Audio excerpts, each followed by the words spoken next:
राजनीतिक स्वच्छता की शुरुआत, क्योंकि ये बड़े बदलाव के वाहक के तौर पर है। और इस समय इस खबर पर बात करने के लिए वरिष्ठ पत्रकार और संपादक पांचजन्य हितेश शंकर जी इस वक्त हमारे साथ स्टूडियो मौजूद। सर, स्वागत है हमारे साथ जुड़ने के लिए। बड़ा सवाल यही, क्योंकि क्यों इसकी इतनी जरूरत थी, जिसको लेकर पक्ष विपक्ष में भले ही हंगामा मचा हुआ, लेकिन मौजूदा वक्त में इस प्रकार के बदलाव संशोधन की जरूरत क्यों है? अरेंद्र जी, ऐसा है कि बात करना, बड़ी बड़ी बात करना, मगर उसे जमीन पर उतारने में अचकचाना, ये दोहरापन आज सदन में हमने देखा है। और मैं जब देख रहा था इस समय विपक्षी बेंच की तरफ, तो मुझे मनमोहन सिंह याद आ रहे थे, मुझे केजरीवाल भी याद आ रहे थे। केजरीवाल जिनकी राजनीति ही राजनीतिक शुचिता के बड़े बड़े दावों के साथ शुरू हुई थी, और देश की राजधानी की कमान संभालने वाला वो व्यक्ति 6 महीने तक जेल में रहता है, मगर पद को छोड़ने का साहस भी नहीं जुटाता, और क्योंकि पद के साथ जुड़ी हुई जो शक्ति है उसका पूरा दोहन कर लेना चाहता है। तो राजनीतिक विद्रूपता का एक चेहरा हमने देखा था। उनके मंत्री थे, 9 महीने तक उन्होंने भी नहीं छोड़ा, जब तक कि मनीष सिसोदिया जी को नहीं पद छोड़ने के लिए कहा गया, तब तक सत्येंद्र जैन जी ने भी पद नहीं छोड़ा था। तो इस देश ने देखा कि बड़ी बात करने वाले और छोटा आचरण लोगों के मन में वो अपनी खोट को प्रदर्शित करने वाले लोग दिखे। साथ ही कांग्रेस की अगर एक बात करूं, कांग्रेस जिसे शुचिता के प्रतीक के तौर पर बड़े उत्साह से आगे लेकर चलती है, जब उन पर भी भ्रष्टाचार के छींटे पड़े थे, डॉक्टर मनमोहन सिंह, अब तो नहीं रहे वो जी, उन्हें बड़ा एक साफ सुथरी छवि के साथ कांग्रेस प्रस्तुत करती है। उन्हीं डॉक्टर मनमोहन सिंह ने कहा था, सीजर की पत्नी तक को संदेह से परे होना चाहिए, यानी शक की गुंजाइश भी सार्वजनिक जीवन में नहीं आनी चाहिए। ऐसी बात का डंका कांग्रेस की तरफ से पीटा गया था। उसके सार्वजनिक शुचिता के जो प्रतीक थे वो इस बात का दम भरते थे। मगर आज तो देखिए कि शुचिता की बात करने से ही जिनके मन में संदेह के बादल घुमड़ रहे हैं, उनका डर, चिल्लाना और अटपटे तर्कों के साथ सामने आना ये पूरा देश देख रहा है। और मुझे लगता है पत्रकारिता को दूध का दूध, पानी का पानी, सही गलत के अंतर के साथ इस समय पर आना पड़ेगा, क्योंकि ये एक ऐसी लड़ाई है कि संसद में उसके लिए संकल्प लेकर कुछ लोग आगे बढ़ रहे हैं, और कुछ लोग बाहर इसी लोकतंत्र को खंडित करने के लिए चुनी हुई जो देश की संवैधानिक संस्थाएं, उन पर कीचड़ उछालने का काम कर रहे हैं। तो ये दोहरापन जो है वो भी उजागर होने का मौका है। हितेश जी, सवाल ये है कि विपक्ष ये कह रहा है कि साहब एक तरीके से संवैधानिक व्यवस्थाएं या जो हमारा लोकतांत्रिक व्यवस्था है उसके साथ ये खिलवाड़ होगा, किसी को झूठे आरोप में फंसा देना, और 31 दिन की समय सीमा के तहत एक सरकार को अस्थिर करने की कोशिश हो सकती है, ऐसी शंकाएं व्यक्त की जा रही हैं। देखिए, ऐसा है कि राजनेताओं को क्या अति विशिष्ट अधिकार प्राप्त हैं। ये जिस जनता की नुमाइंदगी की बात करते हैं, वही व्यक्ति जब चुना जाता है किसी सरकारी सेवा में, तो सरकारी सेवकों के आचरण की जो संहिता है जी, उसके हिसाब से अगर 3 दिन कोई व्यक्ति जेल में रहता है तो सीधा सस्पेंड होता है, और अगर दोष सिद्धि हो जाती है तो सीधा वो बर्खास्त, सेवा खत्म हो जाती है उसकी।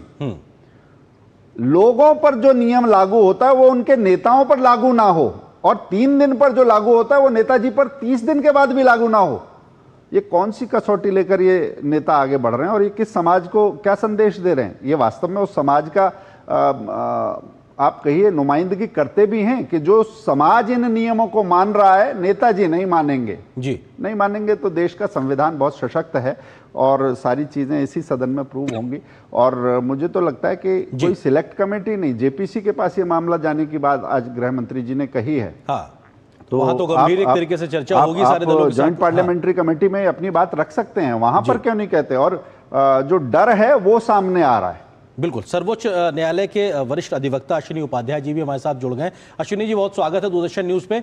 सवाल यही है कि जो सरकार आज बदलाव लेकर आई है, मौजूदा वक्त में इस प्रकार के प्रावधान नहीं है कि अगर ऐसे ओहदों पे बैठा हुआ व्यक्ति जेल में रहता है, हिरासत पे रहता है, या इस प्रकार से वो सरकार चलाने की या अपने पद पे बने रहने की व्यवस्था करता है, मौजूदा समय में क्या व्यवस्थाएं, कानून, नियम हैं, और क्यों उसके चलते आज इस बदलाव की जरूरत है? आपके कानूनी समझ, इस पे क्या प्रकाश डालते हैं आप?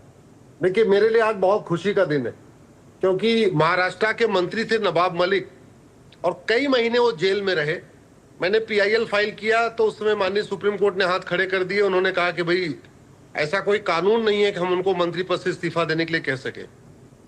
उसके बाद सत्येंद्र जैन कई महीने जेल में रहे, मंत्री पद पे बने रहे, फिर मैंने पीआईएल फाइल किया। उस समय भी माननीय कोर्ट का यही कहना था कि चूंकि संविधान में ऐसी कोई व्यवस्था नहीं है, रिप्रेजेंटेशन ऑफ पीपल एक्ट में ऐसी कोई व्यवस्था नहीं है, तो हम इसको कुछ नहीं कर सकते।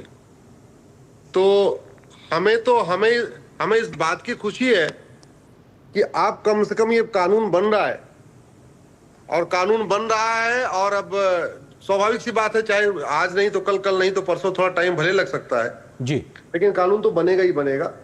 राजनीति का शुद्धिकरण करने के लिए ये बहुत ही आवश्यक है, बहुत ही आवश्यक है। अश्विनी जी, क्या कानून से राजनीतिक शुचिता, शुद्धिकरण हो पाएगा? क्या वो किस तरह से बदलाव होगा फिर? ऐसे देखिए, बहुत सीधी सी बात है, इलेक्शन रिफॉर्म पे इसके पहले कभी काम हुआ नहीं है। 2-4 जजमेंट आए सुप्रीम कोर्ट के, उसके बाद से ज्यादा काम हुआ नहीं है।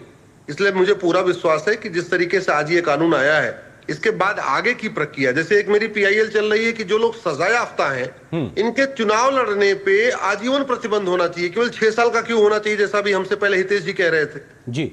ऐसे ही एक और मेरी पीआईएल है जिसमें मैंने मांग किया है और माननीय सुप्रीम कोर्ट में चल भी रहा है कि जो आदमी सजा याफ्ता है वो चुनाव तो नहीं लड़ सकता, लेकिन वो पार्टी बना के पार्टी अध्यक्ष बन सकता है और दूसरों को चुनाव लड़वा सकता है।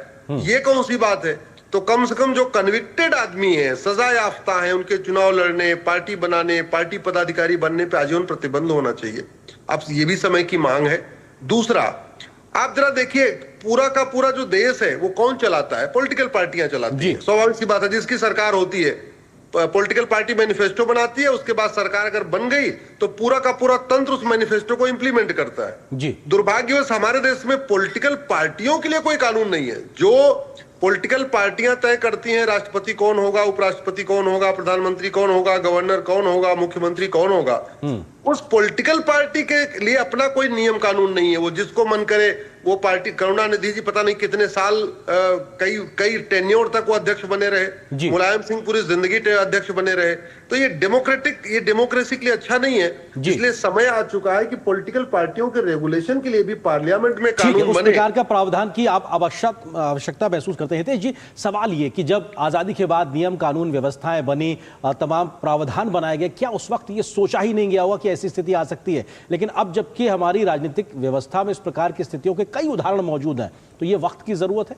वास्तव में जब देश स्वतंत्र हुआ तो बिना चुनाव के एक सत्ता आई और सत्ता लुढ़क के जिस जगह गई, उन्हें लगा कि यह परिवार की बपौती है, तो क्योंकि इसे अपने तक रखना है इसलिए सुधार करेंगे तो पहली चोट हम पर लगेगी। इसलिए लोकतांत्रिक सुधारों का रास्ता बना ही नहीं। आप ये देखिए कि चाहे चुनाव में पारदर्शिता की बात हो, जो जिस ईवीएम की हम बात करते हैं, बड़ा लंबा सफर आया है। बूथ कैप्चरिंग की खबरें आपने देखी हैं, बाकी सब देखी हैं। नेताओं को ये कोई नियमन नहीं चाहिए था, मतलब जो हम कहें वही सही, ऐसी व्यवस्था के लिए वो मन बना के बैठे थे। फिर परिवार के आधार पर, कुनबे के आधार पर, कोटरी के आधार पर, क्षेत्र के आधार पर, भाषा के आधार पर ऐसी लामबंदियां खड़ी हुई कि वो लामबंदी तो है मगर उसके भीतर लोकतांत्रिक व्यवस्था नहीं है। इससे लोकतंत्र में बहुत सारे, जो लोकतंत्र की जो उदारता थी, उससे रास्ता बनाकर लोकतंत्र को ही कमजोर करने का काम इन सारी लामबंदियों ने किया। और आज जब एक हम कह सकते हैं कि बहुत पारदर्शी तरीके से एक बड़ा जनमत आया है, तो वो जनता के मन की जो बात थी कि नेता ऐसा नहीं होना चाहिए, व्यवस्था ऐसी नहीं होनी चाहिए, वो आदर्श होना चाहिए, उदाहरण होना चाहिए, हमसे ज्यादा सख्ती उसके ऊपर होनी चाहिए। अब जब उसकी ओर कदम बढ़ाने की बात छोड़िए, कदम बढ़ाने का मन बनाया है तो बाकियों के पांव कांप रहे हैं, ये दिखाई दे रहा है। तो ये मुझे लगता है चिर प्रतीक्षित सुधार हैं और यही वो दिशा है जिसमें बढ़े बिना ये लोकतंत्र मजबूत नहीं हो सकता। जी अश्विनी जी, सवाल ये कि कई प्रकार की आशंकाएं व्यक्त की जा रही हैं कि एक चुनी हुई सरकार को अस्थिर करने की एक सोच हो सकती है, एक चीज, और दूसरा ये कि इस प्रकार के प्रावधान जब आ जाएंगे तो उसके अमल में आने के बाद क्या बड़े दूरगामी परिणाम आप देख रहे हैं? इन दो चीजों पर आपसे समझना चाहता हूं। देखिए, मिसयूज का तो कोई मतलब ही नहीं है। ऐसा थोड़ी हो रहा है कि जैसे पब्लिक सर्वेंट के लिए होता है 48 आवर्स जेल में गया तो उसको सस्पेंड कर दिया जाएगा, वो प्रावधान तो यहां हो नहीं रहा है। दूसरा, संसद की सदस्यता तो जा नहीं रही है, विधानसभा की सदस्यता जा नहीं रही, वो सांसद विधायक एज इट इज बना रहेगा, उस पर भी कुछ नहीं होने वाला है। तीसरी बात, स्वाभाविक सी बात, आज आपकी गिरफ्तारी हुई, कल आप बेल अप्लाई कर देते हैं। अगर आपका सेशन कोर्ट से बेल रिजेक्ट हो जाता है, परसों आप हाई कोर्ट चले जाते हैं। मान लो 3-4 दिन के अंदर हाई कोर्ट से रिजेक्ट आ गया तो आप सुप्रीम कोर्ट पहुंच जाते हैं। तो आज की डेट में खासतौर पे पॉलिटिशियन जो दुनिया भर की इसमें कमी बता रहे हैं, उनके पास वो सक्षम लोग होते हैं, वो तो 10 दिन के अंदर trial court, high court, supreme court पूरा रास्ता तय कर लेते हैं। और अगर किसी व्यक्ति को डिस्ट्रिक्ट कोर्ट से बेल खारिज हो जा रही है, हाई कोर्ट से बेल खारिज हो जा रही है, सुप्रीम कोर्ट से बेल खारिज हो जा रही है, तो फिर उसको मंत्री तो नहीं बनना चाहिए। इसलिए मुझे तो लगता है 30 दिन का टाइम इतना पर्याप्त टाइम दिया हुआ है जी कि अगर मतलब कोई भी व्यक्ति होगा कश्मीर से कन्याकुमारी, कच्छ से कामरूप तक, वो बेल के लिए सुप्रीम कोर्ट तक पहुंच सकता है। सारे न्यायिक प्रावधान एक तरीके से अपनाने की गुंजाइश उसके पास है। वक्त थोड़ा सीमित है हितेश जी, जल्दी से, क्योंकि आज जब हमने सदन में देखा कितना ज्यादा हंगामा खासतौर से विपक्षी तौर पर कांग्रेस की ओर से, ये क्या दर्शाता, क्या बयां करता है? ये दर्शाता है कि जो परिवार के खूंटे से बंधी हुई राजनीति है जी, वो सुधारों के लिए कदम नहीं बढ़ा सकती, वो साहस नहीं जुटा सकती। और अगर वो साहस नहीं जुटा सकती तो आज जिस तरह से हाशिए पर है वो जनमत भी नहीं जुटा सकती, क्योंकि ये समय की मांग है। लोकतांत्रिक सुधार, भारत के लोकतंत्र की यात्रा लंबी हुई है, मगर व्यवस्था के शुद्धिकरण के काम होने बाकी हैं। अगर उस तरफ हम कदम नहीं बढ़ाएंगे तो जो 2047 के भारत की बात करते हैं, विकसित भारत की बात करते हैं, वो आचरण से उदाहरण प्रस्तुत करने वाले लोग जब समाज का नेतृत्व नहीं करेंगे तो ये सारी विकास गाथा यहीं ठिठक कर रह जाएगी। इसलिए कांग्रेस थरथराती है, क्योंकि भारत को ठिठकाने का काम भी उन्होंने लंबे समय किया। जैसे देश में स्वच्छता अभियान चल रहा है, ऐसा राजनीतिक स्वच्छता अभियान भी बड़ा जरूरी है। सार्वजनिक जीवन में इस प्रकार के प्रतिमान होने ही चाहिए। बहुत शुक्रिया आप दोनों मेहमानों का वक्त निकाल के हमारे साथ जुड़ने के लिए, इस विषय पर विस्तार से बात करने के लिए बहुत शुक्रिया आप दोनों का। और यहाँ पर एक छोटे से ब्रेक के लिए रुकते हैं। ब्रेक उस पार जब वापस आएंगे तो खबर दिखाएंगे कि रियल मनी गेम्स पर किस प्रकार से सरकार